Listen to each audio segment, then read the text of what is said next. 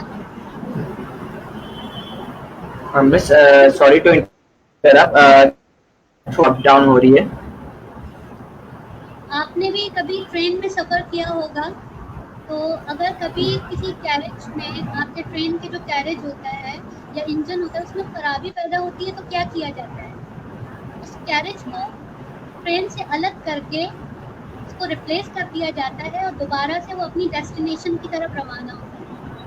तो इसी जी। तरह अगर आपकी ट्रेन ऑफ थॉट पॉजिटिविटी चलते चलते अचानक से किसी कैरेज में कोई ऐसी जो है आपकी मेमोरी आ जाए जो आपको पॉजिटिविटी से नेगेटिविटी की तरफ ले जाए, तो आप उसको रिप्लेस कीजिए। रिप्लेस करने के बाद आप दोबारा से अपना जो डेस्टिनेशन, जो आपका जो सफ़र है पॉजिटिविटी की तरफ, उसकी तरफ आप जो है कंटिन्यू कीजिए। अब ये कैसे करना है, इसको करने से पहले मैं आपको डेफिनेशन ऑफ थॉट बताना चाहती हूँ। अगर आप किसी से भी डेफिनेशन ऑफ थॉट पूछें तो साइंटिस्ट आपको साइंटिफिक तरीके से बताएगा, एक फिलोसोफर आपको अपने हिसाब से बताएगा, अपनी नॉलेज के हिसाब से बताएगा। लेकिन मैं आपको आज एक बहुत सिंपल डेफिनेशन बता रही हूँ। Thought is an energy. Thought is an energy. एक किस तरीके से एनर्जी क्या होती है? द पावर और ability to perform any task, ये आपकी एनर्जी कहलाती है। अब आप सबको पता है एज अ साइंस स्टूडेंट, आपके जो न्यूरॉन्स होते हैं वो आपकी जो है वो थिंकिंग में बहुत अहम किरदार होता है। आपके ब्रेन सेल भी रिस्पॉन्सिबल होते हैं फॉर थिंकिंग। जब आप किसी चीज़ को या किसी फैक्टर को देखते हैं तो आपका एक ब्रेन सेल एक्टिव होता है और वही एक्टिव सेल अपने बराबर वाले सेल को ट्रिगर करता है। इस तरह करते करते एक पूरे मतलब जो है, जिस तरह डोमिनोज में आपने देखा होगा कि एक दूसरे को ट्रिगर करता रहता है और तमाम जो है वो गिरते जाते हैं। इसी तरह आपके ब्रेन सेल भी इसी तरह एक्टिव हो जाते हैं और एक वो वाइब्रेशनल एनर्जी प्रोड्यूस करते हैं और वो वाइब्रेशनल एनर्जी ही आपकी थॉट कहलाती है। फिर वो वाइब्रेशनल एनर्जी जब एक एक्टिविटी पैटर्न, एक पैटर्न दूसरे थॉट्स उसके साथ मिल जाते हैं, दूसरे थॉट्स आपके मज़ीद उनको ट्रिगर करता है, दूसरे ब्रेन सेल्स को, न्यूरॉन्स को। तो इस तरीके से एक पूरा एक्टिविटी पैटर्न बन जाता है जिससे आपके आइडियाज़, आपकी थिंकिंग का प्रोसेस स्टार्ट होता है। इसी ओके। चीज़ को बेसिस बना के डॉक्टर मुसारो इमोटो, जो एक जापानीज सीडो साइंटिस्ट थे, उन्होंने एक रिसर्च कैरी आउट किया था जिसमें उनका कहना है कि human vibrational energy, thoughts, words, ideas, and music affects the molecular structure of water. उन्होंने अपनी रिसर्च स्टार्ट की थी जब उनको ये पता चला था कि आपके जो क्रस्ट हैं या जो आपके मॉलिक्यूलर स्ट्रक्चर हैं वो मुख्तलिफ पानी वाटर सैंपल्स का डिफरेंट होता है। पॉल्यूटेड वाटर सैंपल का लिया, वो उनका डिफरेंट आया। एक उन्होंने स्ट्रीम से, एक स्प्रिंग से जो पानी लिया उसको, उसका डिफरेंट मॉलिक्यूलर स्ट्रक्चर आया। जब उन्होंने माइक्रोस्कोपिक इसका एक इमेज लिया, उसके बाद उन्होंने एक अपनी सबसे मशहूर रिसर्च जिसको मैसेजेस इन वाटर का नाम दिया जाता है, उसको कंडक्ट किया। और उसमें उन्होंने क्या किया कि एक ही जो प्योरेस्ट फॉर्म ऑफ वाटर होती है स्प्रिंग, वहाँ से उन्होंने सैंपल लिया और उस सैंपल को एक्सपोज किया डिफरेंट थॉट्स, डिफरेंट वर्ड्स से, और उसका इफेक्ट उन्होंने देखा। उसमें उन्होंने एक ही जगह पे इसलिए दिया कि ताकि ये ना कहा जा सके कि जो है वो पॉल्यूटेड था तो इसलिए उसका मॉलिक्यूलर स्ट्रक्चर, कि किस तरीके से ये इफेक्ट करते हैं, इफेक्ट ऑफ थॉट्स किस तरीके से पानी पर असरअंदाज होते हैं। तो इसमें अगर आप मॉलिक्यूलर स्ट्रक्चर देखें कि जो वो मॉलिक्यूलर स्ट्रक्चर जिसमें आप जैसे स्टार्टिंग में देखें थैंक यू लिखा हुआ है, उसका मॉलिक्यूलर स्ट्रक्चर आप देखिए कितना खूबसूरत है। इसी तरह विजडम, ट्रुथ, एटर्नल, एंजल, और जो नेगेटिव है जिसमें कहा गया है यू फूल, या जिसमें हैवी रॉक मेटल के म्यूजिक के तरफ एक्सपोज किया गया था, तो उसके ऊपर आप देखिए कि किस तरीके से उन्होंने वाटर मॉलिक्यूल को डैमेज कर दिया। इसी की बेसिस पे डॉक्टर मुसारो इमोटो ने कहा कि आपकी जो अपनी सोच है, आपके अंदर मौजूद जो वाटर मॉलिक्यूल, क्योंकि एज अ साइंस स्टूडेंट हम ये पढ़ के आ चुके हैं कि your body is made up of water up to 50%। आपकी जो कंपोजिशन है आपकी बॉडी की वो वाटर की। तो आपके जो अंदर मौजूद वाटर मॉलिक्यूल्स हैं, अगर आप नेगेटिव थॉट्स इंजेक्ट करेंगे तो आपके जो है वो मॉलिक्यूल्स के स्ट्रक्चर पे, आपके फिजिकल वेलबींग पे किस तरीके से असरअंदाज हो सकते हैं। अगर आप पॉजिटिव सोचेंगे तो कितना जो है वो अच्छा असर होगा, और अगर आप नेगेटिव सोचेंगे तो उसका कितना बैड इफेक्ट। यहाँ पे एक बात मैं ये भी कहूँगी, आप देखिए जहाँ पे ये यू फूल लिखा हुआ है, इसमें आप उसका मॉलिक्यूलर स्ट्रक्चर देखें तो आप इस चीज़ को देखिए कि अगर आप किसी स्टूडेंट या किसी और शख्स को ये कहते हैं, या खुद अपने आप को भी आप ब्लेम करते हुए ये कहते हैं, एक ऐसी सोच अपने जहन में लाते, तो आप अपने आप को किस तरीके से डैमेज करते हैं, अपने अंदर मौजूद वाटर मॉलिक्यूल को आप किस तरीके से डैमेज करते हैं।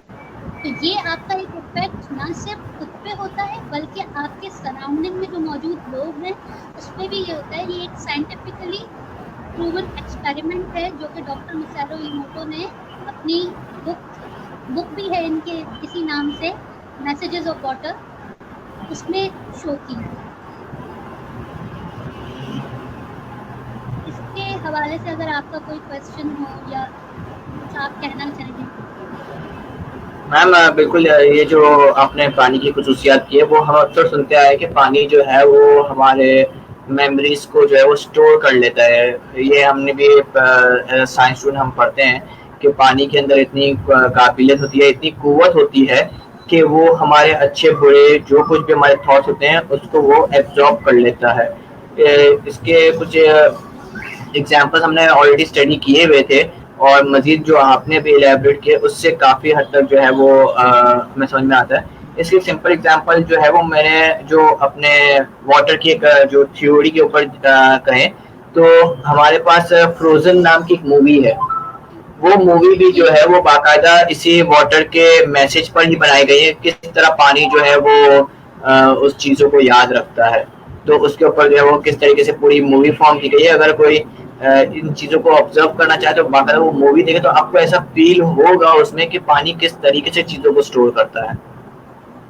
इनका YouTube पे भी मौजूद है, और उसके अलावा भी इन्होंने काफ़ी वो किया कि प्रेयर में भी आपके चूँकि कोई भी प्रेयर होता है उसमें आपके पॉजिटिव वर्ड्स ही होते हैं, तो आप अगर अपने आप को जो है वो प्रेयर से भी करेंगे, तो इसमें आपने जो लास्ट के 2 इमेजेस हैं, उन्होंने बिफोर बुद्धिस्ट प्रेयर एक पोल्यूटेड वाटर सैंपल का और उसके बाद उसका क्या असर हुआ है उन अल्फाज का, वो भी शो किया है। और इसी तरह इन्होंने आब ज़मज़म पे भी जो है किया है, तो उन्होंने आब ज़मज़म के ऊपर भी उनके भी क्रिस्टलाइन करके उनका जो है वो मॉलिक्यूलर स्ट्रक्चर को जब स्टडी किया, उसको भी देखा। और उसके बाद उन्होंने कुरान शरीफ की आयात को भी जो है चलाई जब पानी के सैंपल पे, तो उसका भी इफेक्ट उन्होंने जो है शो किया है। कोई अगर देखना चाहे तो वो यूट्यूब से सर्च कर सकता है। श्योर। दूसरा जो इफेक्ट है वो है ऑरा। ऑरा है हमारी energy field, human energy field. जब आपकी ये जो thoughts energy, vibrational energy produce करती है, तो वो आप वाइब्रेशनल एनर्जी आपको पूरा एनकम्पस कर देती है। और इसी चीज़ को एक नए फिनोमेना के तौर पर इस पर काफ़ी रिसर्च जारी है और मज़ीद भी अभी की गई है और की भी जा रही है, जिसमें उन्होंने एक कलरफुल इमेज दिया हुआ है। उसमें बताया है जो भी एनर्जी किसी भी आदमी को सराउंड करती है, एनर्जी फील्ड, उसमें आपके पास किस तरीके, अब इसमें ये चीज़ है कि जितना जितना आपकी जो है वो डार्क जो है वो कलर हो जाएगा, इट मीन्स आपकी नेगेटिव एनर्जी है। और जितना लाइट कलर होगा वो आपकी पॉजिटिव एनर्जी होगी। और जो बिल्कुल वाइट आपकी लाइट होती है वो प्योर बिल्कुल आपकी पॉजिटिव एनर्जी। अगर किसी बुजुर्गों का हम देखें, उनकी अगर हम ऑरा देखें या बच्चों का हम देखें, तो आपने देखा होगा कि अक्सर कहा जाता है कि अगर आप गमगीन हो और अगर आप जो है डिप्रेस फील कर रहे हैं, तो आप बच्चों की मौजूदगी में रहें, क्योंकि वो पॉजिटिव एनर्जी ट्रांसमिट कर रहे हैं। और एनर्जी फील्ड से आपको जैसे मालूम होगा कि आपकी जो एनर्जी फील्ड होती है वो आपको जो सराउंड कर रही होती है वो अट्रैक्ट भी कर रही होती है और रिपेल भी कर रही है। इस तरीके से अगर हम एक मैग्नेट की एग्जांपल लें, तो मैग्नेट में भी वो कुछ रेंज तक, जितनी उसकी रेंज होती है मैग्नेटिक फील्ड की, तो वो अपनी तरफ जो है वो आयरन और निकल को जो है अपनी तरफ अट्रैक्ट करता है। लेकिन सिर्फ एक डिफरेंस है मैग्नेटिक फील्ड और ह्यूमन एनर्जी फील्ड में, तो उसमें अपोजिट को वो अट्रैक्ट करता है और लाइट जो है वो उनको चार्जेस को या लाइट उसको फोर्स को जो है वो रिपेल करता है। लेकिन ह्यूमन एनर्जी है, हमारी जो पॉजिटिव एनर्जी है वो हमेशा पॉजिटिव एनर्जी को ही अट्रैक्ट करेगी, और जो नेगेटिव एनर्जी होगी वो हमेशा नेगेटिव एनर्जी को ही अट्रैक्ट करेगी। आप अगर पॉजिटिव एनर्जी होगी तो आप नेगेटिव एनर्जी को रिपेल करेंगे, और आपका जो ट्रांसमीटर है वो एक ऐसा रिसीवर ढूंढेगा आपके आसपास जहाँ पे जिसकी पॉजिटिव एनर्जी हो, जिसकी फ्रीक्वेंसी आपकी एनर्जी की फ्रीक्वेंसी से मैच करे और अटैच करे। तो इसी तरह से कहा जाता है ना कि नेगेटिव लोगों की मौजूदगी से आप जो है दूर रहिए, उनकी कंपनी से दूर रहिए। तो वो इसी वजह से है कि जब अगर आप पॉजिटिव सोच रहे होते हैं तो आप पॉजिटिव एनर्जी को एमिट कर रहे होते हैं, और आपके बराबर में बैठा हुआ उस एनर्जी को रिसीव कर रहा होता है, और वो आपके उस सोच से, चाहे आप लाउड वॉइस में नहीं भी बोलें, अपने अल्फाज नहीं भी बोलें, तब भी आपकी थॉट से उसको इफेक्ट कर रही है। तो जब अगर आप बराबर में बैठे होते हैं या आपका जो बराबर में कोई बैठा हुआ कोई नेगेटिव चीज़ होता है, तो अनइंटेंशनली भी आप जो है इससे इफेक्ट होते हैं, क्योंकि आप उसकी एनर्जी फील्ड में तो इस चीज़ को भी देखिए कि आपकी अपनी एनर्जी भी किस तरीके से दूसरों को इफेक्ट करती है और दूसरों की आपको किस तरीके से इफेक्ट करती है। अब इसमें एक एग्जाम्पल एज ए टीचर आपको दूँ कि अगर आपकी कोई ऐसी क्लास है ट्रबलसम, आप सोच के जाते हैं मेरी क्लास फिर उसी क्लास में है, बहुत तंग करते हैं, बहुत ही बदतमीज की, मैं कैसे अपना टाइम दूँ। अब क्या किया, आपकी नेगेटिव थिंकिंग आ गई, आपने कैसे एनर्जी नेगेटिव एनर्जी आपने ट्रांसमिट की। आप क्लास में गए, आपने जो नेगेटिव एनर्जी ट्रांसमिट की है वो ट्रांसमीटर आपके उस स्टूडेंट को ढूंढेगा जो नेगेटिव एनर्जी ट्रांसमिट करेगा और उसी से ही रिसीव करेगा। आपका बच्चा अनइंटेंशनली उसको रिसीव करेगा, और जो उसकी रेंज में दूसरे स्टूडेंट बैठे हुए होंगे उनकी तरफ भी जो वो एनर्जी ट्रांसमिट करेगा वो कैसी एनर्जी होगी, नेगेटिव एनर्जी। इस तरीके से पूरा जो है वो कमरे का ऑरा बन जाएगा, वो क्या बन जाएगा, नेगेटिव। उसमें अगर कोई पॉजिटिव ऑरा वाला स्टूडेंट होगा भी तो वो सिर्फ अपने जो सराउंडिंग में उसको कर सकेगा ट्रांसमिट, लेकिन वो इतना नेग्लिजिबल होगा कि वो आपके किसी उसमें फर्क नहीं करेगा और आपकी एक बहुत क्योटिक क्लास। अच्छा मैम, मैं आप पे इस थोड़े से बात करना चाहूँगा कि जो मेरे माइंड में एक सवाल आ रहा है कि आपने भी ट्रेन ऑफ थॉट्स की बात की थी, जहाँ पे आपने ब्रेन के ट्रेन बनाई थी और कहती कि आप हमारा प्रोसेस ये चलता है। तो थॉट प्रोसेस में भी हमारे पास यही होता है कि हमारे पास कभी हम पॉजिटिविटी ही सोच रहे होते हैं, लेकिन एक नेगेटिविटी आता है जिसका हमारा पाथ चेंज हो जाता है। तो क्या ये ऑरास में भी इस तरीके की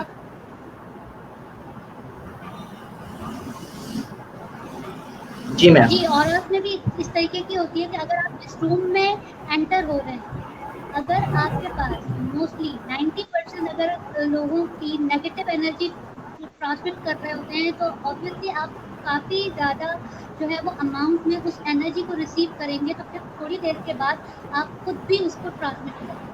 तो ये एक दिन का प्रोसेस नहीं होगा, वो आहिस्ता आहिस्ता का आपका प्रोसेस होगा, एक ग्रेजुअल प्रोसेस होता है। आप रोज इसको करने का करेंगे तो इस तरीके से आपका जो है वो आहिस्ता आहिस्ता इसका फर्क पड़ेगा। लेकिन मैम मैं ये पूछना चाह रहा था, फॉर एग्जाम्पल मेरे पास तो पॉजिटिविटी है, मैं जो चल रहा हूँ वो पॉजिटिविटी से चल रहा हूँ, और आपने जैसे कहा कि पॉजिटिव को जो है वो अट्रैक्ट करता है। यहाँ पे जो है वो मैग्नेटिक इफेक्ट और हमारे पास जो थॉट्स के अंदर जो इफेक्ट होता है वो यही होता है कि पॉजिटिव को अट्रैक्ट करता है। और क्योंकि अगर आप कह रहे हैं 90% नेगेटिव है और मैं अगर पॉजिटिविटी के साथ एंटर हो रहा हूँ, तो फिर वो नेगेटिविटी में कैसे चेंज होता है? क्योंकि मैं तो पॉजिटिव वे में एंटर हो रहा हूँ और मेरे पास पॉजिटिव थॉट्स हैं, मेरा ऑरा भी पॉजिटिव चल रहा है अभी, तो फिर वो नेगेटिविटी की तरफ कैसे चला जाता है ऑटोमेटिकली?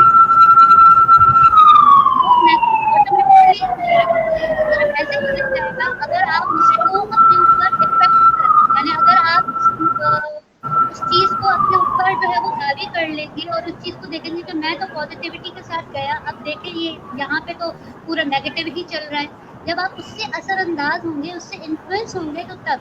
अगर आप इन्फ्लुएंस नहीं होंगे तो ग्रेजुअली कैसे होगा कि आपने पॉजिटिविटी के साथ गए, आप एक पॉजिटिव थॉट्स के साथ गए, आप सीधे जाके अपनी क्लास में उस स्टूडेंट के साथ कनेक्ट हो गए जिसका पॉजिटिव आ रहा है। अब उसकी रेंज में, उसकी सराउंडिंग में जितने स्टूडेंट बैठे उसने उनको ट्रांसमिट की पॉजिटिव एनर्जी, उन्होंने पॉजिटिव एनर्जी रिसीव की, इस तरीके से दोबारा उन्होंने पॉजिटिव एनर्जी ट्रांसमिट की। इस तरह करते करते वो आपकी पॉजिटिविटी फैलती जाएगी और इस तरीके से आपका जो है वो मेजॉरिटी ना भी सही तो आपका कुछ हद तक आपकी जो है वो पॉजिटिविटी आएगी। इसी तरह आपने अगर देखा हो कि जब हम किसी ऐसी स्पिरिचुअल मीटिंग में मेडिटेशन होती है, जैसे अगर कोई ऐसी हमारी रिलीजियस कोई मीटिंग होती है, अगर वहाँ हम जाते हैं तो आपने खुद देखा होगा कि आप किस तरीके से आपकी पॉजिटिविटी फौरन ट्रिगर हो जाती है। वहाँ पर तमाम मौजूद जितने भी लोग होते हैं वो अपनी तमाम परेशानियों को भूल कर दोबारा से नई उम्मीद, एक नई पॉजिटिविटी के साथ जो है वो वहाँ से बाहर आते हैं। इसका भी यही वजह है कि वो पॉजिटिव ऑरा जो है वो रिसीव कर रहे होते हैं, पॉजिटिव एनर्जी को रिसीव कर रहे होते हैं सब, और एक दूसरे को ट्रांसमिट कर रहे होते हैं। जब ये प्रोसेस जो है वो थोड़ा सा टाइम लेता है, जब तक आपकी रेंज तक पहुँचे तो ये टाइम थोड़ा सा टाइम टेकिंग होता है, लेकिन अल्टीमेटली एट द एंड तो अगर आपने स्टार्टिंग में अगर आप गए हैं, आपको 15-20 मिनट तक उस चीज़ का असर महसूस नहीं होगा, लेकिन आप ज़्यादा टाइम तक वहीं पर रहे, 1 घंटे तक रहे, तो कुछ ना कुछ आपको असर उसका होगा।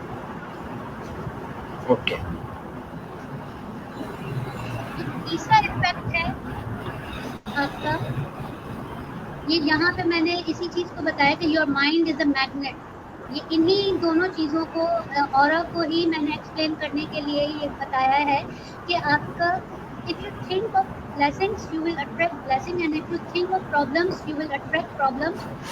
तो यही चीज़ आपको बता रही होती है कि आप जो है अगर पॉजिटिव सोचेंगे तो आप पॉजिटिव एनर्जी ट्रांसमिट करेंगे, और हर अच्छी चीज़ की जो है एनर्जी जो है वो पॉजिटिव होगी, तो obviously you will attract positive things towards you. And if you will think positive negative, तो आप नेगेटिव चीज़ों को ही अपनी तरफ अट्रैक्ट करेंगे। इसी की बेसिस पे ये कहा गया है कि your mind is a magnet. तीसरा जो इफेक्ट है प्लासिबो और nocebo. If you think it will effect you, it will. ये एक मेडिकल में टर्म आपकी यूज होती है प्लासिबो और नोसिबो, जिसमें अगर कोई ऐसा मरीज ये समझता है, उसको कोई बीमारी ना भी हो, या एक साइकोलॉजिकल उसका इफेक्ट होता है, या उसकी थिंकिंग होती है कि मैं बीमार हो गया हूँ, मुझे मेरे साथ इस तरीके से हो रहा है, तो वो क्या करते हैं, उनको कोई ऐसी मेडिसिन दे देते हैं जो असल में मेडिसिन नहीं होती, उसमें कोई मेडिसिन नहीं होता है। उनको ऐसी कोई टैबलेट दे दी जाती है जो कि असल में मेडिसिन नहीं होती है, लेकिन वो ये सोच के खाता है उस मेडिसिन को कि ये एक मेडिसिन है और ये मुझे असर करेगी, तो वो उस पर असर करेगी। तो यही चीज़ आपके थॉट पे होता है कि अगर कोई नेगेटिव थॉट हो, कोई आपके बारे में कुछ नेगेटिव कह रहा हो, अगर आप इस सोच के साथ चलेंगे कि विल इफेक्ट मी, वो आप पर असर करेगा। अगर आप ये सोचेंगे कि ये मुझ पर इफेक्ट नहीं करेगा, तो वो आप पे नहीं करेगा। इसीलिए कहते हैं कि विल पावर से बहुत से जो है वो क्रिटिकल मरीज भी काफ़ी काफ़ी अच्छे तक जिंदा होते हैं और बहुत ठीक भी हो जाते हैं। मैम आपकी बात पे मैं यहाँ अपने व्यूअर्स को कहना चाहूँगा कि इसका मतलब बिल्कुल भी ये नहीं है कि आप ये समझे कि कोरोना वायरस, अगर आप ये सोच के चल रहे हैं कोरोना वायरस आपको अफेक्ट नहीं करेगा, तो वो कभी नहीं करेगा।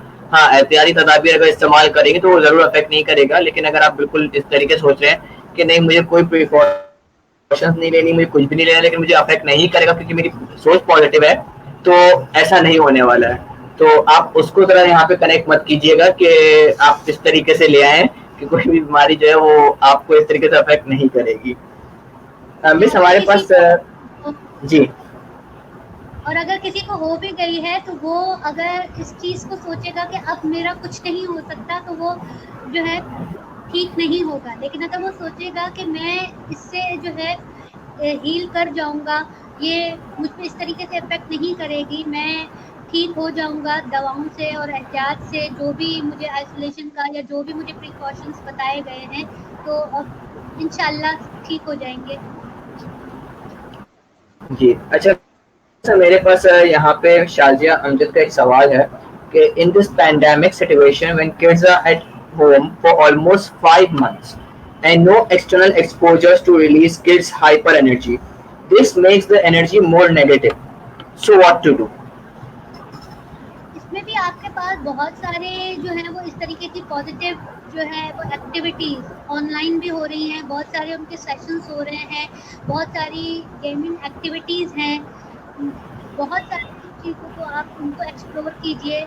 कुछ कैंप्स करवाए जा रहे हैं, कुछ इस तरीके के प्रोग्राम्स जो है वो ऑनलाइन जूम पे किए जा रहे हैं, तो आप उनको सर्च कीजिए और खुद भी उनके साथ इन्वॉल्व रहिए, उनको हेल्दी एक्टिविटीज़ में इन्वॉल्व कीजिए। अच्छा मिस, इसमें एक फैक्टर ये होता है कि जैसे फॉर एग्जांपल कि एक बच्चे को हम, क्योंकि जाहिर सी बात है कि अब ऑनलाइन सेशंस वगैरह भी हमारे पास स्कूल में भी हो रहे हैं, लेकिन बच्चा इतना उससे शायद वो टीचर के पढ़ाने मेथड से या इस स्क्रीन से बैठे बैठे सामने जो बैठ कर उसको पढ़ना होता है, वो शायद उसको मज़ा नहीं आ रहा होता है या वो इंटरेस्ट नहीं डेवलप कर पाता है। तो इस वजह से जो है वो एक नेगेटिव थॉट उसके माइंड में जनरेट हो जाता है कि यार ये क्लासेस तो बेकार हैं, इसमें कुछ नहीं समझ में आ रहा है, कुछ समझ में ही नहीं आ रहा है। तो इसको कैसे हम एज अ टीचर जो है, अगर मैं ओवरकम करना चाहता हूँ कि ये थॉट मेरे बच्चों में ना आए और वो हमेशा पॉजिटिव सोचे इस लर्निंग मटेरियल को भी, इस न्यू वे ऑफ लर्निंग पे जहाँ हम ये लर्निंग करवा रहे हैं, तो इसमें किस तरीके से हम हेल्प आउट कर सकते हैं बच्चों को? इसमें आप लाइट एक्टिविटीज़ कुछ करवाइए, उनसे थोड़ा सा जो है वो लाइटली बात कीजिए, थोड़ा सा अपने उसमें कुछ ह्यूमर को ऐड कीजिए। उसके अलावा मैं एक और चीज़ ये कहना चाहती हूँ कि ओवर एक्सपोजर भी स्क्रीन टाइम से नहीं होना चाहिए। अगर क्लासेस ले रहे हैं उसके अलावा भी अगर आप ओवर एक्सपोजर बच्चों को दे रहे हैं तो आप दूसरी हेल्दी एक्टिविटीज़, बहुत सारे हेल्दी एक्टिविटीज़ हैं, जिस तरीके से बोर्ड गेम्स हैं, उनको आप बुक रीडिंग की आदत डाल सकते हैं। तो आप उनका एक टाइम सेट कीजिए ऑनलाइन जो है स्क्रीन एक्सपोजर का भी, और उसके साथ साथ दूसरी फिजिकल एक्टिविटीज़ जो घर के अंदर रहकर इंडोर एक्टिविटीज़ हैं, उनको आप अगर प्लान करेंगे तो ऑब्वियसली उसका असर पड़ेगा। और दूसरा, अपनी क्लास को इंटरेस्टिंग बनाने के लिए आप कुछ एक्टिविटीज़ को जो है इंक्लूड कर सकते हैं, कुछ गेम्स के ज़रिए से आप करवा सकते हैं। जिस तरीके से आपका तो प्लेटफॉर्म भी इसी तरीके का है, स्मार्ट गेम्स अकेडमी, आप गेम्स के ज़रिए से ही तो ऑनलाइन उसमें भी अगर आप कुछ इस तरीके की एक्टिविटीज़ उनसे करवाएं तो ऑनलाइन सेशन में भी फिर उनका जो है वो इंटरेस्ट ज़्यादा डेवलप होगा। बिल्कुल मैम, सॉरी बट यहाँ पे मैं थोड़ा सा जो है वो अपने कंपनी का इंट्रो इन व्यूअर्स को देना चाहूँगा कि स्मार्ट गेम एकेडमी जो है वो एक्चुअली इसी प्लेटफॉर्म को मद्देनजर रखते हुए कि स्क्रीन टाइम को जो है वो ज़्यादा इफेक्टिव ना बनाया जाए, स्क्रीन टाइम ज़्यादा ना रहे, क्योंकि अभी जो हमारे पास एक सिचुएशन है जहाँ पे हमें ऑनलाइन क्लासेस लेनी पड़ रही हैं, जहाँ पे हमें बच्चों को स्क्रीन देनी पड़ रही है। इसके अलावा अगर हम बच्चों को स्क्रीन ना दें तो इसके लिए जो है वो educational games smart games academy ने तैयार की है, जहाँ पे आप अपने बच्चों के साथ बैठकर उनके साथ खेलते हुए उनको एकेडमिकली इम्प्रूव कर सकते हैं। मैं ये नहीं कहता कि पढ़ाने का काम सिर्फ एक टीचर का है, बल्कि पेरेंट्स का भी है। तो ये पेरेंट्स जो हैं अगर मुझे सुन रहे हैं या टीचर्स मुझे सुन रहे हैं तो ये प्लीज आगे जरूर इस बात को फॉरवर्ड कीजिए कि गेम्स जो हैं वो इस तरीके की हमारे पास अवेलेबल हैं, और बिल्कुल बोर्ड गेम्स है, फिजिकल गेम्स हैं, जिन्हें आप अपने फैमिली के साथ, अपने दोस्तों के साथ खेल सकते हैं। इससे ये होगा कि बेशक आप गेम खेल रहे हैं लेकिन लर्निंग आपकी हमेशा हो रही होगी। तो इस तरह की गेम्स हम प्रोवाइड करते हैं। किसी अगर व्यूअर्स को अगर चाहिए हो या इसके बारे में क्वेरीज हो तो वो प्लीज हमें कांटेक्ट जरूर करें। जी मिस, कंटिन्यू कीजिए। जी, आप नेक्स्ट स्लाइड कीजिए। अब हमें कैसे कंट्रोल करना है अपने थॉट्स को, इसके लिए मैंने ये एक जो पिक्चर आपको दी है वो सिर्फ ये एक पिक्टोरियल रिप्रेजेंटेशन देने की कोशिश मैंने ये की है कि किस तरीके से आपके तमाम थॉट्स, अगर हम ओरिजिनल अगर इनको पिक्चर देते तो वो न्यूरॉन के बहुत कम्प्लेक्स होती है और बहुत सारे लोगों को समझ में नहीं आता। तो इसलिए मैंने एक पिक्टोरियल फॉर्म में इसको दिखाया है कि किस तरीके से कुछ आपकी जो है नजर थॉट्स जो है वो फ्रेम होती हैं, तो इस तरीके से फिल्टर करते। जब आप फिल्टर करते हैं पानी को भी, तो आप क्या कर रहे हैं, इसमें से इम्प्योरिटीज को आप अलग कर रहे होते हैं। तो इसमें भी आपको अपनी थॉट्स को भी क्या करना है कि फिल्टर करना है। आपको खुद आइडेंटिफाई करना है कि कौन सी थॉट्स आपकी पॉजिटिव है, कौन सी यूजफुल है, कौन सी आपकी यूजलेस या बेस्ट थॉट्स हैं, उनको किस तरीके से अलग करने हैं, उसको किस तरीके से फिल्टर से गुजारना है। ये पहला एक तरीका है कि आपको फिल्टर करना हो। तो ये फिल्टर आप कैसे करेंगे, जब आप सेल्फ रिफ्लेक्ट करेंगे, जब आप सोचेंगे कि मैं कहाँ पे आज मैंने जो पूरा दिन मैंने गुजारा, रात को सोने से पहले अगर आप ये सोचेंगे कि आज पूरा दिन मैंने गुजारा, उसमें क्या चीज़ें मेरे साथ अच्छी हुई, क्या चीज़ें बुरी हुई, जो अगर बुरी हुई उनका क्या वजह थी, मेरी सोच की वजह से, मेरे बिहेवियर की वजह से, और अगर मेरे बिहेवियर की वजह से थी तो उस बिहेवियर जो है वो किसका रिजल्ट था। तो ये चीज़ें आपकी जो फिल्टर जब आप करेंगे थ्रू सेल्फ रिफ्लेक्शन, तो आपको पता चल जाएगा, आप एक कैटेगराइज कर देंगे अपने थॉट्स को, कौन सी आपकी थॉट्स जो है वो नेगेटिव हैं और कौन सी पॉजिटिव। जी बिल्कुल मिस, मेरी एक हैबिट मैं आपके साथ यहाँ शेयर करना चाहूँगा कि रिफ्लेक्शन की जो आपने बात की कि सेल्फ रिफ्लेक्शन होना चाहिए, तो रिफ्लेक्शन की एक हैबिट मेरे अंदर है कि हर रोज़ जो है वो रिफ्लेक्ट करता हूँ कि आज जो मेरे टास्क थे वो कंप्लीट हुए या नहीं, और अगर हुए हैं तो वो कितने परसेंट तक कंप्लीट हुए, कितने अचीवेबल हुए, कितने अच्छे मैंने उसको किए, और अगर नहीं हुए तो वो किस वजूहात की वजह से नहीं हुए, और किस तरीके से जो है अगर मैं उन्हें नहीं कर सका तो किस तरीके से मैं उसे कंप्लीट कर सकता था। वो क्या ऐसी वजूहत थी जहाँ पे मैंने उसको मिस किया, या मैं वहाँ जहाँ कर सकता था वहाँ मैंने उसको इम्पोर्टेंस नहीं दी या प्रायोरिटाइज नहीं किया। तो ऐसे क्या वजूहत है, तो मुझे काफ़ी हद तक जो है वो अपनी पिक्चर क्लियर हो जाती है कि मैं कहाँ स्टैंड करता हूँ, और इससे मुझे जो है वो एक एवरी डे जो है वो एक नया थॉट मिलता है। बेसिकली अगर मैं बात कहूँ तो मैं एक टीचर बाय चॉइस हूँ, जो मैंने खुद अपने चॉइस से बना, तो मैं दूसरा जो काम करता था वो मैं काफी बोरिंग मुझे लगता था। लेकिन एक टीचर्स का जो ये एक जॉब है या आप कह लें कि एक प्रोफेशन है, वो एक ऐसा प्रोफेशन है मेरे लिए जहाँ पे मुझे हर रोज उठकर एक नया थॉट मिलता है कि आज मुझे किस तरीके से कुछ नया सीखना है। और ये पॉजिटिव थॉट मुझे हर उस नई चीज को एक्सप्लोर करने की एक अपॉर्चुनिटी देता है जहाँ पे मैं कुछ ना कुछ न्यू लर्न करके जाता हूँ। हर चाहे वो बच्चों से लर्न करना हो, चाहे वो अपने किसी कलीग से लर्न करना हो, चाहे वो किसी अपने हेड से सीखना हो, लेकिन हर बार जो है कुछ ना कुछ हर रोज एक नई पॉइंट या की पॉइंट जो है वो हम कहते हैं कि वो मेरे पास एक हो जाती हैं, जिससे मुझे एक नया जो है वो प्लेटफॉर्म या कहते हैं कि या एक नई अपॉर्चुनिटी सामने नजर आ रही होती है, जिसकी वजह से मैं एक स्टेप आगे की तरफ निकलता हूँ। तो ये सेल्फ रिफ्लेक्शन का जो एक प्रोसीजर है वो काफी हेल्पफुल रहता है एक टीचर की लाइफ में। तो जितने भी टीचर्स हैं मुझे सुन रहे हैं, तो ये इस चीज को प्रैक्टिस में जरूर लाइए कि सेल्फ रिफ्लेक्शन जरूर कीजिए, ताकि आपके अंदर जो है वो एटलीस्ट इतनी पॉजिटिविटी आ जाए कि आप अपने माइंड से जो है वो पॉजिटिविटी को बच्चों के अंदर जो है वो इनहेंस कर सकें।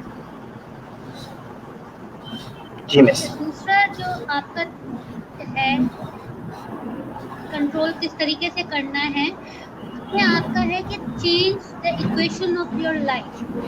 आपको अपनी लाइफ की इक्वेशन को चेंज करना। अगर आप अपनी लाइफ से सेटिस्फाई नहीं है तो कोई आपको ये मालूम करना होगा, ये भी आप सेल्फ रिफ्लेक्शन से करेंगे कि क्या ऐसी चीज़ है जिसकी वजह से आप अपनी लाइफ से खुश नहीं हैं या आपके अंदर पॉजिटिविटी नहीं आ रही है, आप नेगेटिविटी को कर रहे हैं, तो उस इक्वेशन को आप चेंज कीजिए, आप उस रीज़न को तलाश कीजिए और अपनी इक्वेशन को चेंज कीजिए। अब हम ये देखेंगे कि नेगेटिव पाथ और पॉजिटिव पाथ को हम आइडेंटिफाई कैसे करें। नेक्स्ट स्लाइड कीजिएगा।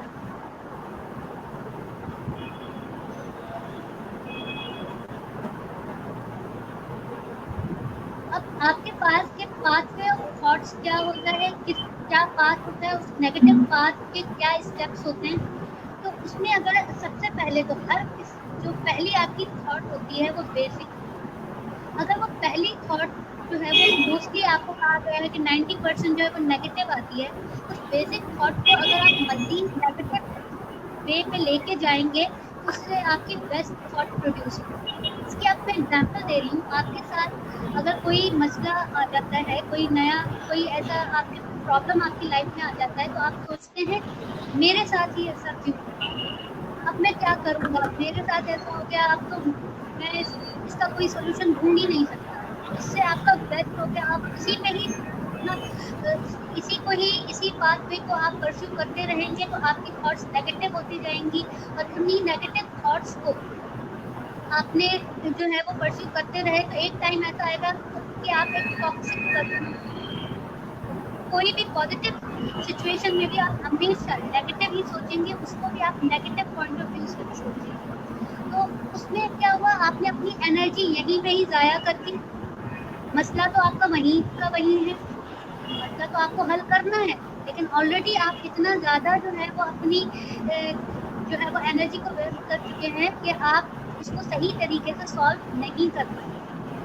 लेकिन इसी के बराबर अगर आपको बेसिक थॉट आएगी पॉजिटिव पाथवे, जो कि नेक्स्ट स्लाइड पे मेरे मौजूद है, उसमें आपकी जो बेसिक थॉट आती है उसमें भी हम यही देख लेते हैं कि हमें कोई प्रॉब्लम आ जाती है। अब अगर आप इसमें फोकस रहते हैं कि अच्छा ठीक है ये मसला मेरे साथ हो तो गया, लेकिन अब इसको मैं कैसे जो है सॉल्व कर सकता हूँ, मेरे पास कौन कौन से ऑप्शंस हैं, मैं किस तरीके से, क्या सॉल्यूशंस हैं, मैं किस तरीके से इसको सॉल्व कर सकता हूँ, तो आप फोकस हो जाएंगे। आपकी थॉट्स बिल्कुल आप फोकस हो जाएंगे। आपने अपनी एनर्जी भी वेस्ट नहीं की, आप बिल्कुल एक अटेंटिव फॉर्म में एक्टिव हो गए। और ज़्यादा अर्से तक आपकी थॉट्स अगर फोकस रही तो आप एक पॉजिटिविटी की तरफ आएंगे, पॉजिटिव थॉट्स आपके पास आएंगे। और अगर काफ़ी अर्से तक आप इसी पॉजिटिविटी की थॉट में चलते रहे तो एक ऐसी आप एलिवेटेड फॉर्म में आ जाएंगे, एलिवेटेड पाथ पे आ जाएंगे, जो कि बहुत कम लोगों को होते हैं। जो मेडिटेट करने वाले होते हैं, जो बुद्धिस्ट हैं या जो वलीउल्लाह होते हैं, वो एलिवेटेड होते हैं कि वो हर सिचुएशन, चाहे कितने से बड़ी तकलीफ हो, बड़े से बड़ा प्रॉब्लम हो, सिचुएशन हो वो उसको जो है वो पॉजिटिवली ही लेते हैं, उसके बावजूद भी वो नेगेटिविटी की तरफ नहीं जाते, सिर्फ पॉजिटिविटी की तरफ। ये आपका एक आइडेंटिफाई करना है कि आप पॉजिटिव पाथवे और नेगेटिव पाथवे को आप किस तरीके से आइडेंटिफाई करें। नेक्स्ट स्लाइड कीजिए। अब इस पहले ही हमने ये चीज़ देख ली है कि हमारे वर्ड्स, हमारी लैंग्वेज, हमारे सेंटेंसेस हमारे ऊपर बहुत ज़्यादा इफेक्ट करते हैं, वही हमारी पॉजिटिविटी और नेगेटिविटी को शो करते हैं। तो अगर आप अपनी लैंग्वेज में चेंज करेंगे, उसको आइडेंटिफाई करेंगे कि ये जो जुमले हैं अगर मैं बोलूँगा तो इट मीन्स कि मैं नेगेटिविटी की तरफ जाऊँगा और उसको पॉजिटिविटी की तरफ कैसे जाऊँ। आपको जब अगर कोई काम कहा जाए और आप बोले आई विल ट्राई, मैं कोशिश करूँ, ये आपकी नेगेटिविटी को शो करता है। लेकिन अगर आप बिल्कुल एक फोकस से आपको एक नया टास्क दिया है, आपने इससे पहले किया नहीं है, एक प्रॉब्लम आपके पास जो है वो आ जाता है और आप कहते हैं कि आई विल डू इट, ये मैं करूँगा और ये मैं कर सकता हूँ, तो ये चीज़ आपकी प्रोएक्टिव लैंग्वेज है। आपको लैंग्वेज में भी इसी तरीके की अडॉप्ट करनी। जैसे सेकंड में है that's the way I am, मैं तो ऐसा ही हूँ, अब तो कुछ नहीं हो सकता। इसमें अगर ऐसा होगा तो एक तो आप नेगेटिविटी की तरफ जाएंगे और कभी भी चेंज नहीं होगा। अगर आप कहेंगे आई can do better than that, मैं इससे बेहतर कर सकता हूँ, तो ऑब्वियसली आप पॉजिटिविटी की तरफ जाएंगे। There is nothing I can do. अब अगर आपका कोई ऐसा प्रॉब्लम है, आप आ जाते हैं जो आपसे सॉल्व नहीं हो रहा, तो आप कहते हैं कि मैं तो कुछ कर ही नहीं सकता। लेकिन अगर आप ये कहेंगे let's look at all the options, कोई तो होगा जो जिसके साथ ये मसला दरपेश होगा, मैं नेट पे देखूँ या अपने कलीग से डिस्कस करूँ या आसपास के लोगों से डिस्कस करूँ, तो सारे ऑप्शंस को एक्सप्लोर करेंगे, तभी आपके पास जो है वो पॉजिटिविटी है। दूसरी तो अक्सर टीचर्स में भी ये देखी जाती है अनफॉर्चुनेटली कि कहा जाता है कि आई हैव टू डू, मेरे एडमिनिस्ट्रेशन ने मुझे ये कहा है, अब तो मुझे करना पड़ेगा, दिल तो नहीं चाह रहा, ये वैसे तो मुझे नहीं करना था, लेकिन but I have to do. लेकिन अगर आप एक टीचर बन के आए हैं, एक टीचर प्रोफेशन को आपने किया है, तो आपने उसको चूज किया है। आप मैं इसको चूज करता हूँ, मैंने खुद इसको चूज किया है, क्योंकि आपने टीचिंग में अगर आए हैं तो आपने खुद चूज किया है, तो फिर आपको जो भी रिस्पॉन्सिबिलिटी दी जाएगी आपको वो पूरी करनी है। उसमें अगर आप इस तरीके की नेगेटिव थिंकिंग लेके आएंगे या नेगेटिव वर्किंग आएंगे, तो मुझे ये करना ही पड़ेगा मजबूरन, तो ना आप इसको सही तरीके से कर पाएंगे, ना पॉजिटिविटी को कर पाएंगे। जैसे ये यहाँ पे आगे है आई कांट, मैं नहीं कर सकता, there is got to be a way, कोई ना कोई तो तरीका होगा। या दूसरों के आपके अगर बैड मूड है या कुछ के, अगर आप उसको कहें तुमने तो मेरा दिन ही खराब कर दिया अपने मूड की वजह से, अपनी बातों की वजह से, लेकिन अगर आप ये कहेंगे मैं तुम्हारे खराब मूड को अपने ऊपर असरअंदाज नहीं होने दूंगा, आप उसको ये बावर करवाएंगे, उससे ज़्यादा आप अपने आप को बावर करवाएंगे, अपने आप को ये रियलाइज़ करवाएंगे। तो आप लैंग्वेज पे और इन सेंटेंसेस पे भी आप गौर किया करें कि जो आप बोल रहे हैं तो किस तरीके से आपको रिएक्टिव अप्रोच की तरफ लेके जाती है और किस तरीके से वो प्रोएक्टिव या पॉजिटिव अप्रोच की तरफ ले जाती है। जी बिल्कुल मैं आपकी बात यहाँ पे सिर्फ छोटी सी बात ऐड करना चाहूँगा कि बिल्कुल यही होता है कि ये बेसिकली मैं अगर ये सिंपल से डिफरेंस कह दूँ तो ये आप क्या हम इस तरीके से डिफरेंस इसको कह सकते हैं कि टीचर बाय चॉइस जो है वो प्रोएक्टिव लैंग्वेज होती है और टीचर बाय चांस जो है वो रिएक्टिव लैंग्वेज कहलाती है, क्या हम ये कह सकते हैं? बहुत सारे टीचर बाय चांस जो बन जाते हैं, जब वो उसके बाद इंजॉय करना शुरू करते हैं, उनको एक अच्छा रिस्पांस मिलना शुरू हो जाता है, क्योंकि ये एक ऐसा प्रोफेशन है जिसमें आपको अनकंडीशनल लव एंड रिस्पेक्ट मिलता है स्टूडेंट्स से। अगर आप अच्छा पढ़ाते हैं, आप अच्छा काम करते हैं, जब आपको अप्रिसिएशन मिलती है स्टूडेंट्स की तरफ से, रिस्पांस अच्छा मिलता है, अपने एडमिनिस्ट्रेशन की तरफ से अच्छा रिस्पांस मिलता है, तो टीचर बाय चांस है वो टीचर बाय चॉइस एक वक्त आता है और टीचर बाय चॉइस नहीं। लैंग्वेज अगर अपने इसमें करेंगे, खुद भी पॉजिटिव रहेंगे, तो ऑब्वियसली आपको जो है वो पॉजिटिविटी ही रिसीव करेंगे, चाहे वो फिर स्टूडेंट्स हो, चाहे फिर वो आपकी एडमिनिस्ट्रेशन हो। ओके आपके पास है कि किस तरीके से आप प्रोएक्टिव फोकस को अचीव कर सकते हैं। इसमें आपने ये देखा होगा कि एक आपका होता है रिएक्टिव फोकस और एक होता है प्रोएक्टिव। एक सर्कल ऑफ कंसर्न होता है और एक circle of influence. Excuse me miss, थोड़ी आपकी आवाज़ जो है वो स्लो हो गई है, तो इसमें आपका जो प्रोएक्टिव और रिएक्टिव फोकस या जो अप्रोच होता है, इसमें आपके दो सर्कल होते हैं, एक सर्कल ऑफ कंसर्न और एक circle of influence. Circle of concern वो होता है कि वो प्रॉब्लम्स होते हैं जिनको आप आपके कंट्रोल में, कि आप किस तरीके से रिस्पॉन्ड करते हैं पॉजिटिविटी या नेगेटिविटी को। वो सर्कल ऑफ कंसर्न होता है, वो आप चेंज कर सकते हैं, आप उसका असर उसको उस पर इफेक्ट उन्हें नहीं देते, तो ये आपका सर्कल ऑफ कंसर्न होता है। और सर्कल ऑफ इन्फ्लुएंस में दूसरे लोग आपके साथ क्या कर रहे हैं, दूसरे लोग आपके बारे में क्या सोच रहे हैं। और अगर आपका फोकस सर्कल ऑफ इन्फ्लुएंस ऊपर होगा, दूसरे लोग ऐसे जिनको अपनी लाइफ में इफेक्ट करेंगे, तो आपका जो सर्कल ऑफ कंसर्न है, जो आपके कंट्रोल में है, जिसको आप चेंज कर सकते हैं, वो कम से कम होता जाएगा और आपका सर्कल ऑफ इन्फ्लुएंस बढ़ जाएगा, जिसकी वजह से आपकी जिंदगी में नेगेटिविटी आएगी। तो आपको अपना फोकस चेंज करना होगा। आप अगर सर्कल ऑफ इन्फ्लुएंस की तरफ है, अगर नेगेटिविटी है, तो ऑब्वियसली आपका जो है वो फोकस किस तरफ है, सर्कल ऑफ इन्फ्लुएंस, कि दूसरे आपसे क्या कह रहे हैं, दूसरे आपके साथ कैसे बिहेव कर रहे हैं, दूसरे आपके बारे में क्या सोच रहे हैं। अगर आप इसको छोड़ के ये देखें कि आप किस तरीके से रिस्पॉन्ड कर रहे हैं इसकी तरफ, तो आपका जो है वो ही जो है वो एक पॉजिटिविटी आपके अंदर आती जाएगी और आप उसका असर लेना छोड़ देंगे। इसके अलावा और जो है वो आइडेंटिफाई आप कैसे कर सकते हैं कि रिएक्टिव और प्रोएक्टिव कैसे। इसमें आप जो हर वक्त काम कैलकुलेटेड और हैप्पी रहता है, वो बंदा जो है वो रिएक्टिव या उसकी जो है वो रिएक्टिव अप्रोच है। और अगर प्रोएक्टिव अप्रोच है और अगर वो हर वक्त जो है वो एग्रेसिव है, आउटबर्स्ट जो है वो एग्रेसिव आउटबर्ट्स है, फ्रस्ट्रेटेड है, तो इट मीन्स वो रिएक्टिव है। इसकी आप छोटी सी एक मिसाल मैं आपको दूँ, अगर पानी की बोतल है आपके पास, आप उसको कितना भी जो है वो शेक कर लें, कितना भी आप उसको बुरे तरीके से जो है वो डाल लें, लेकिन जब आप उसका जो है वो ढक्कन खोलते हैं तो पानी वहीं का वहीं मौजूद है, दोबारा अपनी कामनेस में आता है।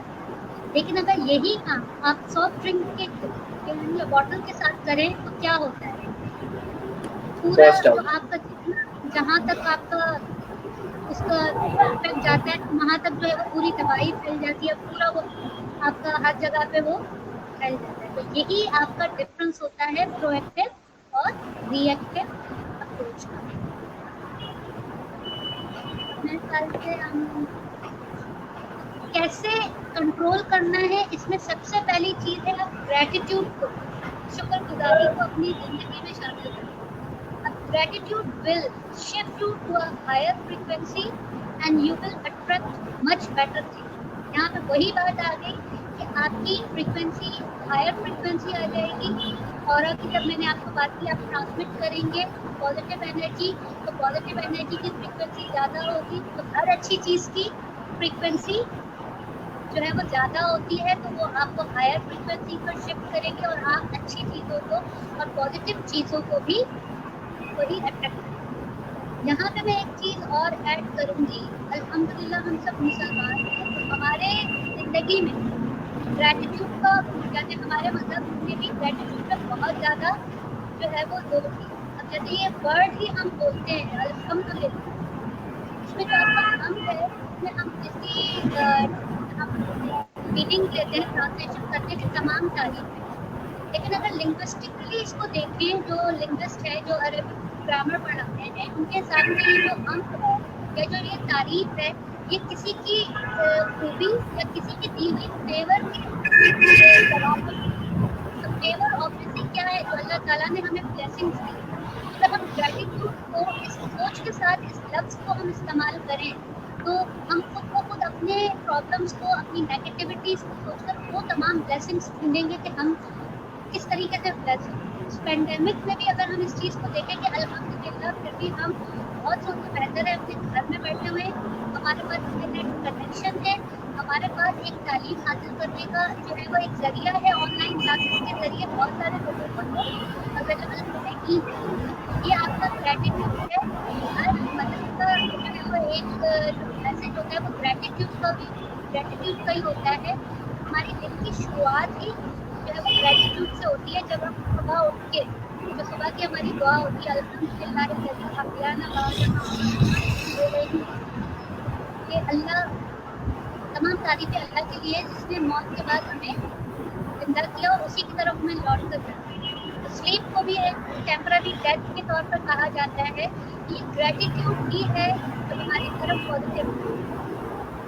और दूसरी चीज, जब हम एक भरपूर नींद लेकर उठ रहे होते हैं पूरी रात की, जो हमारा एक नेचुरल जो रूटीन होती है उसको अगर हम फॉलो करते हैं तो सुबह हम बिल्कुल फ्रेश होते हैं। हम एक रिसेप्टिव मोड में होते हैं, बिल्कुल रिफ्रेश होते हैं, एक रिसेप्टिव मोड में होते हैं। तो अगर हम उस वक्त मॉर्निंग वॉक पे जाएं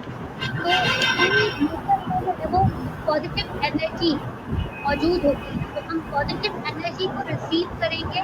इसीलिए यहाँ पे ही आपके एक प्लेटफॉर्म पे सर सारे के पास ने जो किया था एक सेशन, उनमें उन्होंने 5 AM क्लब के नाम से एक बुक शेयर की थी और उन्होंने उसमें बताया था कि उन्होंने जो राइटर ने ये बात बताई है कि किस तरीके से आप पर असरअंदाज होती है। तो यही चीज़ आपकी है कि उसका यही वजह है कि उस वक्त पूरी नेचर में पॉजिटिव एनर्जी जो है मौजूद होती है। तो आप रिफ्रेश फॉर्म में, रिसेप्टिव मोड में जब आप जाते हैं तो आप बहुत सारी जो है वो पॉजिटिव एनर्जी को रिसीव करते हैं। और जब आप पॉजिटिव एनर्जी को रिसीव करेंगे तो obviously you will transmit positive energy. अगर आप अपने दिन का आगाज ही पॉजिटिविटी से करेंगे तो ऑब्वियसली आप उसके बाद भी पॉजिटिव ही रहेंगे। एक आपके पास दूसरा है कि एक, अगर आपसे मैं कहूँ कि जिस बच्चे का ये वार्डरोब है, अगर वो उसको चूज करना हो कि क्या पहनना है तो कितना टाइम लगेगा। कलर कोऑर्डिनेटेड भी है और पूरा सॉर्टेड है। बस बेसिकली कबर्ड देख के तो यही लगता है कि लेडीज का है, तो मोस्टली हम लेडीज को यही जजमेंट होता है। वैसे जजमेंट काफी लोगों का है, लेकिन जजमेंट ये होता है कि 1 घंटा तो मैक्सिमम लगता है कि पहले तो वो 1 घंटा डिसाइड करने में लगाते हैं कि क्या पहनना है और उसके बाद 1 घंटा उसको तैयार होने में लगता है। तकरीबन 2 घंटे इसमें लगते हैं। इसमें देखिए चॉइसेस ज्यादा हैं, कलर्स की, डिजाइन की, हर चीज की। अब आप नेक्स्ट स्लाइड में देखिए, इसमें आप बताइए कि कितना टाइम लगेगा। मुश्किल से 5 मिनट। और आपको पता है ये वार्डरोब किसकी है? मार्क जकरबर्ग, जो फेसबुक के मालिक हैं। और इसी तरह अगर आपने स्टीव जॉब को भी देखा हो तो उन्होंने अपनी कैरियर के स्टार्ट से लेकर एंड तक एक ही तरह के उन्होंने चॉइसेस को सिंपल रखा। इसमें भी आपकी चॉइसेस सिंपल है, लेकिन अगर ज़्यादा जो है वो चूजी ना भी हो वो लेडीज, तो ज़्यादा से ज़्यादा जो है उसको 15 से 20 मिनट तो लगेंगे डिसाइड करने के लिए, अगर उसको जल्दी भी हो। तो ये मैं चीज़ कह रही हूँ कि आपको क्लटर टू क्लैरिटी की तरफ जाना है। तो जो आपके पास क्लटर है, जो बहुत सारी ढेर सारी चॉइसेस हैं, बहुत सारे ढेर सारे आपके पास ऑप्शंस हैं, उनको आप जितना सिंप्लीफाई करेंगे उतना आपके लिए ईजी होगा उसको कंट्रोल करना। तो ये चीज़ें, इस चीज़ को मैं आपको बताना चाह रही थी, लेकिन इसका मतलब ये नहीं है सिंपल रखने के लिए कि आप जो है वो लेडीज़ को कि बिल्कुल ही एक ही तरह के ही वो पहने वो कर सकते हैं, लेकिन इसराफ से हमें मना किया, फजूल खर्ची से हमें मना किया। फजूल खर्ची में ना जाए, अपनी चॉइसेस को सिंपल रखें। और फजूल खर्ची या इसराफ को कैसे आइडेंटिफाई कर सकते हैं कि जो चीज़ें 1 साल तक हमारे किसी काम में नहीं आती तो हमारे लिए यूजलेस है, वो हमारे लिए इसराफ में शामिल है। आखिर में एक सिंपल सी पोएम है जिसमें बताया गया है कि आपको जो पूरा क्लटर है, आपके जो थॉट्स का क्लैरिटी की तरफ क्लियरली आप कैसे थिंक करेंगे, उसमें क्या है, थ्रो आउट द एक्सेस। जो आपके पास एक्सेस है, ज़्यादा है, एक्स्ट्रा है, उसको आप थ्रो आउट कीजिए। क्लियर अप द मेस, अपने मेस को जो है क्लियर कीजिए, say no to stress and live with less. Simplicity के साथ रहें, जितनी कम आपके पास चॉइसेस होंगी in terms of wardrobe, in terms of other decisions आपके पास, कि आप जितना ज़्यादा अपने आप को सिंपलिसिटी को अपनाएंगे उतना ज़्यादा आपके लिए जो है वो पॉजिटिविटी को अपनाना advance. That's all from my side. अगर आपको कोई क्वेश्चन हो या कुछ ऐड करना चाहें आप। जी मिस, बिल्कुल आपकी बातों से यही लगता है कि काफ़ी हद तक जो है वो हमें पॉजिटिविटी की तरफ काफ़ी काम करना है, और जैसे ही हम ये इस तरह के काम करेंगे तो हमेशा जो है वो हमें इसके फीडबैक नज़र आते रहेंगे। मिस, यहाँ पे जो है वो हम सिर्फ एक सवाल जो मेरे पास ऊपर आया हुआ था, मैं सिर्फ वहाँ उसको यहाँ पे आपके एंड ऑफ द सेशन में उसको चाहूँगा कि आप आंसर कर दें कि what should we do to stay on the right track. इसमें कुछ बातें हम ऑलरेडी डिस्कस कर चुके हैं, और आई होप कि मोहम्मद सकलैन साहब को अपना क्या होगा, लेकिन मैं फिर भी आपको चाहूंगा कि आप एक छोटी सी इनको समराइज वे में बता दें कि किस तरीके से हम हमारे पास जो बच्चे हैं उनको राइट ट्रैक पर किस तरीके से रख सकते हैं। इसमें यही है कि आपको स्टेट फास्टनेस चाहिए। आप अगर किसी ट्रैक पे चल भी रहे हैं तो आपको उसको जो है वो मुसलसल उसी पे ही जो है वो करना है, उसी को ही फॉलो करना है। आपको किसी चीज़ से अगर आप डीमोटिवेट हो रहे हैं किसी भी वजह से, आप डिसहार्टन हो रहे हैं किसी और के रवैये की वजह से, आप दोबारा से कोई ऐसी मोटिवेशनल बात, कोई ऐसी मोटिवेशनल वीडियो या कोई ऐसा मोटिवेशनल सेशन आप कीजिए अटेंड, और उन चीज़ों को देखिए, अपने आसपास देखिए कि किस तरीके से आप उसको जो है वो पॉजिटिविटी को अडॉप्ट कर सकते हैं। कि स्टेट फास्टनेस जो है वो आपकी जो साबित कदमी है वही आपको इस ट्रैक पे जो है वो चलाते रहने पे जो है करेगा। जिस तरीके से हम नमाज में भी जब पढ़ते हैं सूरह फातिहा में, तो हम भी सीधे रास्ते पे चलने की बार बार हम 5 वक्त अल्लाह ताला से दुआ मांगते हैं। तो इसी तरह आप जो भी आपका जो है रिलीजन हो, अगर दूसरे रिलीजन में भी हर रिलीजन जो है वो पॉजिटिविटी का ही मैसेज देता है। कोई भी रिलीजन ऐसा नहीं है कि वो नेगेटिविटी को प्रमोट करता हो या वायलेंस को प्रमोट करता हो। हर मज़हब जो है वो पॉजिटिविटी को ही प्रमोट करता है। तो आप जिस भी मज़हब के फॉलोअर हों, आप उसके प्रेयर्स को देखिए, उनको पढ़िए, उस लिटरेचर को पढ़िए, आप मुख्तलिफ जो है वो मोटिवेशनल जो है उससे पढ़िए, और ऐसे लोगों के साथ रहिए मोस्टली जो हमेशा जो है वो पॉजिटिविटी, पॉजिटिव थॉट्स आपको एनकरेज कर रहे हों, मोटिवेट कर रहे हों। उन लोगों को जो है वो आप अवॉइड कीजिए और निगलेक्ट कीजिए, उनकी बातों पर जो है वो आप इग्नोर कीजिए, जो आपको हमेशा नेगेटिव ही करें या आप पे जो है वो criticism for the sake of criticism, उसको आपको हमेशा अवॉइड ही करना है।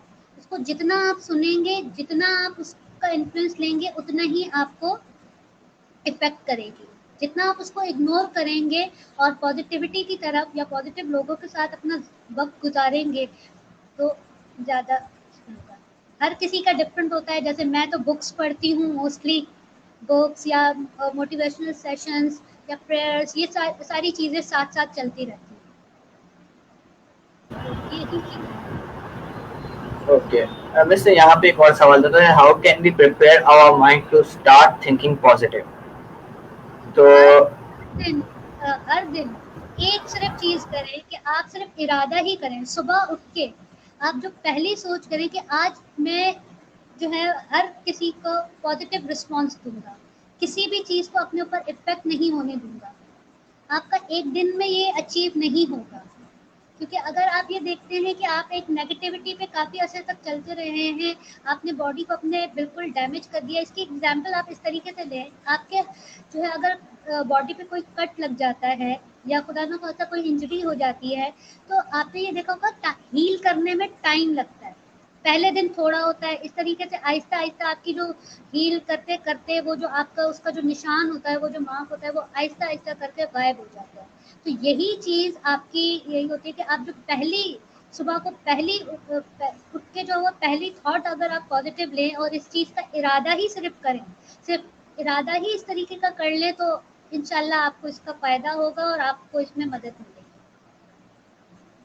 ओके मैम, जिसने ये सवाल किया था उनका एक रिस्पांस हमारे पास आया हुआ है कि जिस दिन हम सोच कर स्टार्ट करेंगे करते हैं उसी दिन जो है वो ज्यादा नेगेटिव थॉट्स आने लग जाते हैं।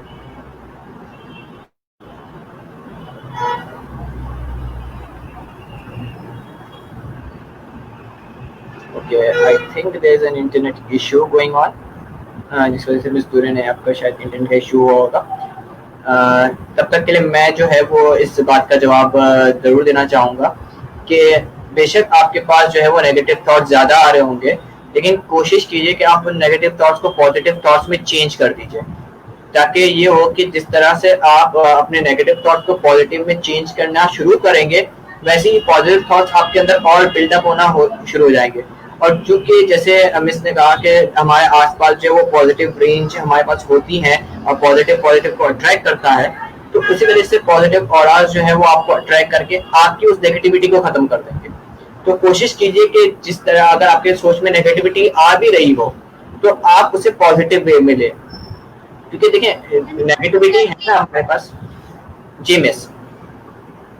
कंटिन्यूअसली करेंगे तभी होगा, अगर आप बीच में जो है वो हिम्मत हार के छोड़ देंगे तो इस तरीके से नहीं। कंटिन्यूटी इसमें बहुत ज़रूरी है कि रोज़ आप एटलीस्ट सुबह उठ के पहला ख्याल अगर आप ऐसा करेंगे तो आपके साथ इंशाल्लाह ज़रूर। ओके मिस, इसके साथ ही हमारे सवालात जो है वो आई थिंक व्यूअर्स के साथ ख़त्म होते हैं। तो मैं अपने टीम की तरफ से और तमाम व्यूअर्स की तरफ से आपका शुक्रिया अदा करना चाहूँगा कि आपने जो है वो हमें इतना इम्पोर्टेंट सेशन इस पॉजिटिविटी पे दिया, इतनी अच्छी अच्छी बातें बताई और किस तरीके से जो है वो हम अपने थॉट्स को, अपने माइंड को और अपनी थिंकिंग को पॉजिटिव रख सकते हैं, इसके ऊपर आपने हमें आगाही दिलाई। और इंशाल्लाह उम्मीद है कि जितने भी हमारे व्यूअर्स होंगे वो इस सेशन के बाद एटलीस्ट पॉजिटिव वे में तो ज़रूर रिस्पॉन्स करेंगे। और आपके इस सेशन को मैं बेनिफिट बनाते हुए ये ज़रूर कहूँगा कि जितने भी हमारे व्यूअर्स हमें इस सेशन को देखेंगे वो हमें अपने उस थॉट्स के बारे में ज़रूर कमेंट्स बॉक्स में लिखेंगे, ताकि हमारे पास जो है ये आए कि हमारे जितने भी व्यूअर्स उन्होंने ये सेशन देखा है तो उसने कहीं ना कुछ पॉजिटिव थिंग इसमें से लिए। बेशक आप एक लाइन हमें बता दें कि आपने इस पूरे लेक्चर में क्या ऐसी पॉजिटिव बात आपको अच्छी लगी, तो वो भी जो है वो हमारे लिए काफ़ी बेनिफिशियल होगी, ताकि हम जो है वो किस तरीके से अपने आप को इम्प्रूव कर सकें वो भी हमें जो है वो पता चलेगा। क्योंकि हम ये चाहते हैं कि जिस तरीके से व्यूअर्स हमारे देख रहे हैं हम उसी तरीके के सेशंस वगैरह जो है वो प्रमोट करें। तो जाहिर सी बात है कि उसके लिए हमारे व्यूअर्स का इनपुट होना बहुत ज़रूरी है। तो जितने भी व्यूअर्स हैं जो हमें देख रहे हैं, तो आपसे गुजारिश है कि ज़रूर हमें कमेंट कीजिए और बताइए कि आपने इस सेशन से क्या सीखा, ताकि मजीद सेशंस में हम उस चीज़ को मजीद एलोबरेट कर सकें। या अपने प्रॉब्लम्स भी हो तो ज़रूर शेयर कीजिए, तो वो प्रॉब्लम्स जो है हम इस दुरे ने आपके साथ शेयर करेंगे और जैसे ही हमें वहाँ से रिस्पॉन्स आएगा वो रिस्पॉन्स हम आपके साथ ज़रूर शेयर करेंगे, ताकि आपकी लर्निंग जो है वो कंटिन्यूस चलती रहे। So once again thank you miss Dure for such a lovely session. इंशाल्लाह मजीद आपके साथ और सेशन करने की जो है वो हमें मौका मिलेगा तो मजीद हम इसको और बेहतर बनाएंगे और मजीद और बेहतरी की तरफ जो है वो टीचर्स को हम पहुंचाएंगे। Thank you so much miss.